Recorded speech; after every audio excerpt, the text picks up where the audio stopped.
Good morning, everyone, and welcome to Pray First, a conversation we have Monday through Friday right here on Pastor Doug page. Hashtag live if you're joining during the 7 o'clock hour. Hashtag recorded if you're joining at any other time other than 7 o'clock Central Standard Time. On this Wednesday, July the 5th, 2023. Hit the hearts, hit the likes, go crazy on those that are our first-time guests. Know that you're glad that they are here because all of us were first-time guests at one point or another. Good morning, Leanne. Good morning, Stevie. Good morning, everybody. Hit those hearts, hit those likes. Again, go crazy on those. If you are a first-time guest, those are for you to welcome you to the Pastor Doug page. That's a live conversation we have Monday through Friday. We call it Pray First. But it's more than a conversation Monday through Friday. It is a principle that we give God the first of our day, the first of our week, the first of our month, the first of our year, the first of everything. Before we roll out of bed and we check our messages or our Instagram or our Facebook, social media, email, before we turn on the news, before we kick the dog or talk to the husband or wife, we say, good morning, Lord, and give God the first of our day. Good morning, Travis and Sarah and Gail and Mike and Michelle and Lana. Good morning, Bonnie. Good morning, good morning, good morning, Anita. It's good to see you guys. Good morning, Brenda. Anita, it's good to see that you've made it into the live room right here on the Pastor Doug page. I'm glad it wasn't difficult today. Good morning, Tasha. Good morning, Neil. Good morning, Gloria. So good to see you guys. Good morning, Sharon. Good morning, Barbie. All right, so did you guys have a great 4th of July? How many of you cooked out, ate something special? Hashtag yep, yep.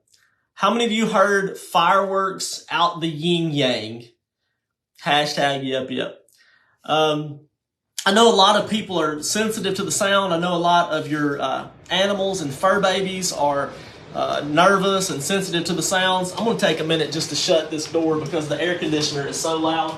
But my family and my dog, I think, could ride a bottle rocket into the sky, blow up, come back down, and jump on a Roman candle. Just doesn't phase. And I guess I'm very blessed because I know some of you have your animals on medication. So, that could be tough. Great people and great food. Yeah, yep, yeps, bunch of yep, yeps. How many of you make homemade ice cream? I haven't done that yet. I don't have one of the buckets anymore. I've got to get a new maker. Good morning, Bob McNeese. So anyway, I hope that all of you still have 10 finger and 10 toes. That is, if you started the 4th with 10 fingers and 10 toes. I guess it would be kind of shocking if you were someone who already had like 6 fingers and 4 toes and you woke up with 10 and 10. That'd be like a miracle. But anyway, I digress. Good morning, good morning, good morning, good morning. What's up, everybody? 5 days of fireworks, Courtney says, and them sounding like bombs after midnight. I'm over it. Do you folks can't sleep? Man, last year, and I'm not even kidding, if Brandy is on here or one of my boys, last year, I went to bed early on the 4th of July because I was zapped and the neighbors across the street were bombing World War IV. One of the guys stuck his face over one of those big mortar rounds and it shot him and hit him in the face and it messed his eye up bad and his face a little bit. And the police came, the fire department came, my family were all on the porch or looking out the windows. Guess where I was? Asleep. So that stuff just don't get me. But I know it does some of you, and it can drive you crazy. All right, so let's talk about this because I'm about this conversation this morning, and that is I'm getting ready to go to a student camp. Camp LaJoy, Tennessee. It's Cross Point's Flashpoint 2023 student camp.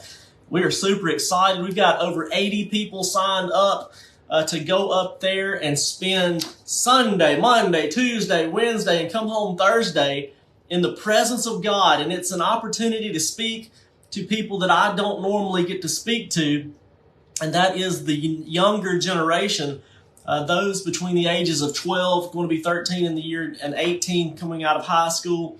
Those young people are going to be with us. We're going to be worshiping. We're going to be having classes in the mornings. We're going to be having free time and swimming and games, and so much is going to take place at Crosspoint Flashpoint 2023 camp. We're very excited. The theme this year is Thrive. And I've been talking to you guys about that coming from the book of Judges chapter 6 and Gideon. So we're going to launch into another man of God who thrived, but there were some gifts that God gave him that caused him to thrive. Do you know that you're going to need some help from God if you're going to thrive? We're going to be talking to these young people about who they are, why they were created, and who created them.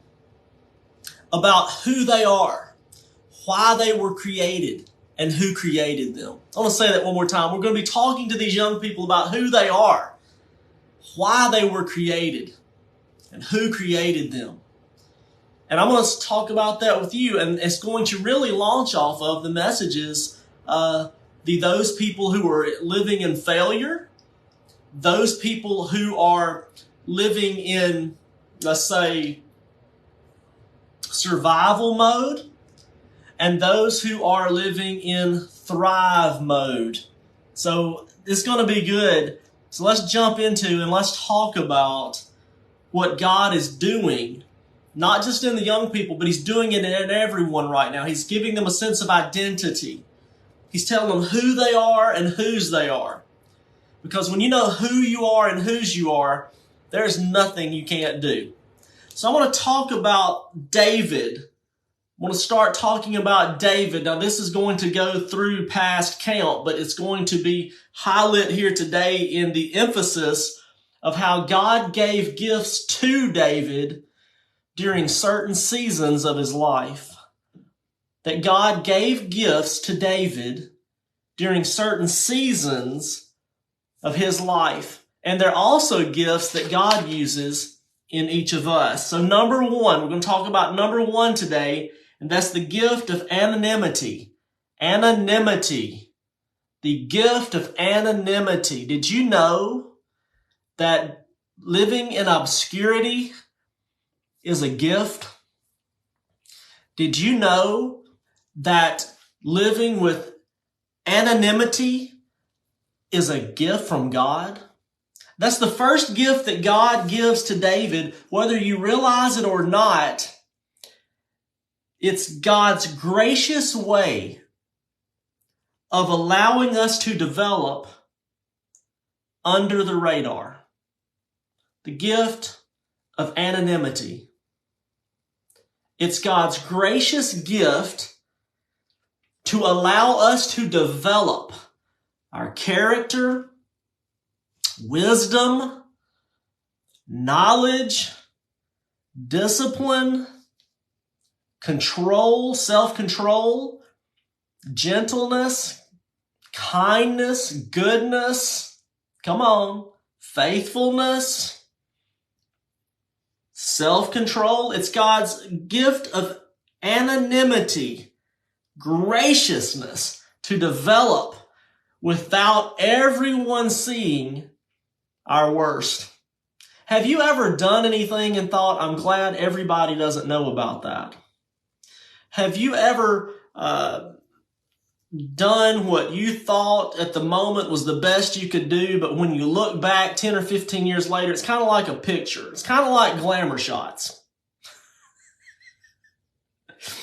Glamour shots was our attempt at looking the best we could look.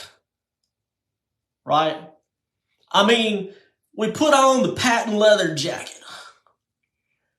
We put on an extra, layer of makeup.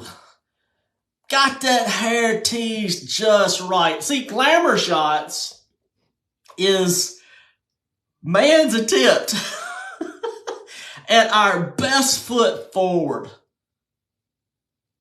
I mean, that is the image that we want to project. If you remember glamour shots, or if you've ever seen them, hashtag yep glamour. Yep glamour. And we really felt like we were putting our best foot forward. But now that we look back 10 years, how many of you would say that one of your biggest regrets were glamour shots? I mean, you look back at them now and you think, oh wow, I thought I was something else. I thought I was a superstar. I thought I was looking good. And you took those photos and you shared them with people. And you gave them to people and you think, oh no, there's probably still evidence that I did that happened. But at the time, you thought you were something else. See, anonymity is God's gracious gift to allow us to develop without everyone seeing our glamour shots. Without everyone seeing, my first message, my second message, my 30th message, a couple messages ago, actually, I look back and I'm like, woo, I'm glad that wasn't on TV.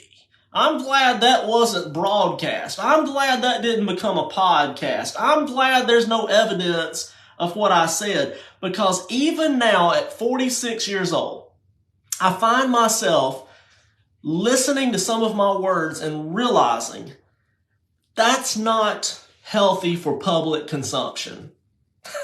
Now, my church and you guys, y'all have to hear it. Y'all are with me. We're together in this. We're all making our 2023 glamour shots, putting forth our best effort and thinking we're looking pretty spectacular.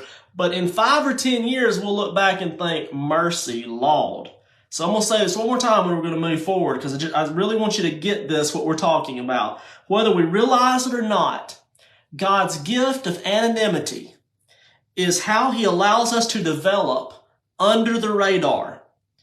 In King David's life, David starts in the middle of nowhere. David begins his formation. David begins his formative years. David begins his character building, not in the spotlight. It's begun in anonymity. It's begun in the middle of nowhere. And yet, David was seen by God. I want to tell you something right now. If you feel like no one's listening to you, you feel like no one is noticing you, if you look back on your life and you say, my whole life's been about glamour shots, it's just been about projecting something on the outside that I didn't feel on the inside. I wanted to feel more beautiful. I wanted to feel more like this. But the truth is, that was just a painted barn. Inside, I have rottenness, I have loneliness, I have, if you've ever felt like you were never going to be ready, if you never felt like you were going to be accepted, if you've never felt like you were going to be good enough or worthy, and you just keep putting up this facade, I'm telling you right now, God knows where you are. He's given you the gift of anonymity, and he's giving you this obscurity so that you can develop your character and so you can be ready for your destiny. God has a destiny for every one of you. He has a purpose for you. 1 Samuel chapter 16, we're going to read verses 6 and 7, and then we're going to jump to verse 10. 1 Samuel chapter 16, verse 6 and 7, and we'll jump to number 10. Verse 6, when they arrived, it's talking about the sons of Jesse. When the sons of Jesse who arrived, and remember David is one of the sons of Jesse, Samuel took one look at Eliab and thought, surely this is the Lord's anointed. He looked at Jesse's sons. He saw the most handsome, the most tall, the most outwardly glamorous, the most, Eliab had probably had some glamour shots. He probably put his best foot forward. Samuel, the daddy, probably came and said to Eliab, dude, I need you to brush your teeth, comb your hair, put on some deodorant, get the best jacket you got. Come on out here. I want you to press your khakis with the pleats. I want you to, maybe let's tight roll them at the bottom and make, or some penny loafers, just hush puppies, some, Stacey Adams, whatever it was in the 90s or back in Eliab's day. Samuel the prophet looked at his outward appearance and said, he's glamorous. He looks the part. He will do. But the Lord said to Samuel in verse 7, this is very important, Do not judge his appearance or his height, for I, the Lord, have rejected him. I have rejected him. The Lord does not look at the things the way that you see them, Samuel. People judge by the outward appearance, but the Lord looks at the heart. Let's skip down to verse 10. In the same way, all 7 of Jesse's sons were presented to Samuel. 7 of, not all. You see, Jesse had a bastard son out in the field. Jesse had a son born out of wedlock. Jesse had a son with one of the servants. Jesse had we'll see what happened was moment. He did not bring what he thought was his mistake in front of the prophet. You don't bring the son of your side hoe and stand him in front of God's man who can obviously prophesy and tell you things that they do not know and they did not see. So he left what he thought was his mistake. How many of you ever felt like you were your parents' mistake? How many of you ever felt like you were your own biggest mistake? How many of you ever felt like you were this outcast, this outsider, and all the more glamorous people keep getting put in front of the job position that you want, the education position that you want? Maybe it's your color, maybe it's your race, maybe it's your religion, maybe it's your faith, and you feel like that you are being rejected by everyone who sees you based on your outward appearance, not giving you a chance to express your character. Well, that's how people choose. That's how people judge. That's how people promote. But I'm going to tell you something important right now. You're not looking to be judged by people. You're not looking to be promoted by people. You're not looking to be someone who is recognized for your outward appearance. God has a purpose and a plan and a correct trajectory for your life based on whose you are, based on who made you, and based on what your purpose is. And he has given you this gift of anonymity. Now let's skip down to verse 10. In the same way, all 7 of Jesse's sons were presented to Samuel, but Samuel said to Jesse, the Lord has not chosen any of these. This is so important. I'm going to go on and go through verse 12 and read. The Lord has not chosen any of these. If you're concerned about what color you are and your ability to go further in life, or if you believe that your particular color is the chosen color and you're just going to go far in life, color does not mean anything in God's economy other than he created you beautiful just the way you are. Color is not a reason in God's economy for promotion or to be left behind. Your race, your creed, your color, your last name, your social status, your financial status, none of those things are what God promotes or restrains. You see, Eliab and David were the same color, from the same family, from the same station, from the same everything. But when God looked at Eliab, he said, I'm not choosing you based on your outward appearance, young man. Samuel, prophet of God, I'm not choosing him based on his color, his appearance, or his family status, or his social status, or his financial status. Jesse, do you have any more sons? Verse 11. Then Samuel asked, are these all the sons that you have? There is still the youngest, Jesse replied. I want you to notice that Jesse's father didn't even call him by name. God had given David this gift of anonymity so to the degree that his father didn't stand him in front of the prophet to be considered as king. God had given him this gift of anonymity that he wasn't even called by name by his father to the prophet when the prophet asked, are there any more sons? His father didn't even call him by name. No one knew who he was. Are these all the sons you have? They're still the youngest, Jesse replied, but he's out in the field watching the sheep and watching the goats. So Jesse sent for him. And David walked in, and he was dark, and he was handsome, and he had beautiful eyes. And the Lord said, this is the one. Anoint him to be my man. Anoint him to be king. David is anonymous in a field. He is hidden away by his parents, his family, and his station. He is not invited as someone who has potential. I want everyone in the room to please hashtag potential. There is potential, there is purpose, and there is power in God's plan for your life. But David is not even seen, he is not even invited as someone who has potential. Samuel the prophet also, by the way, Samuel the prophet, the one who hears God, he judged Eliab to be the next king just based on what he looked like. His appearance seemed right. His background seemed right. His education seemed right. His experience seemed right. Samuel the prophet even looked at what seemed right and what seemed obvious. I want to ask you a question. Have you ever made a surface level decision where you just looked at something and said, oh, that looks right, I'm going to go with it? Have you ever made a surface level decision that backfired on you? Because when you make surface level decisions, you get surface level results. You see, the last time that Israel had chosen a king, they based it on surface level potential.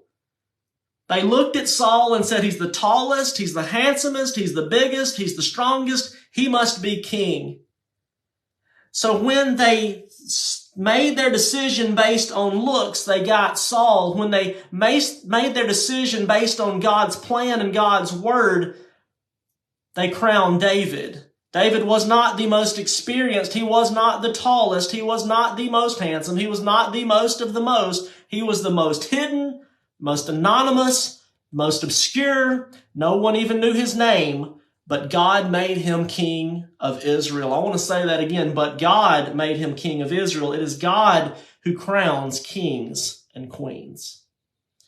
Acts chapter 13, verse 22, this is the kind of man God was looking for. But God removed Saul, the surface level decision that the children of Israel had made, and replaced him with David, an obscure, anonymous, unknown, a man about whom God said, I have found David, son of Jesse. Listen to what he said. I have found David.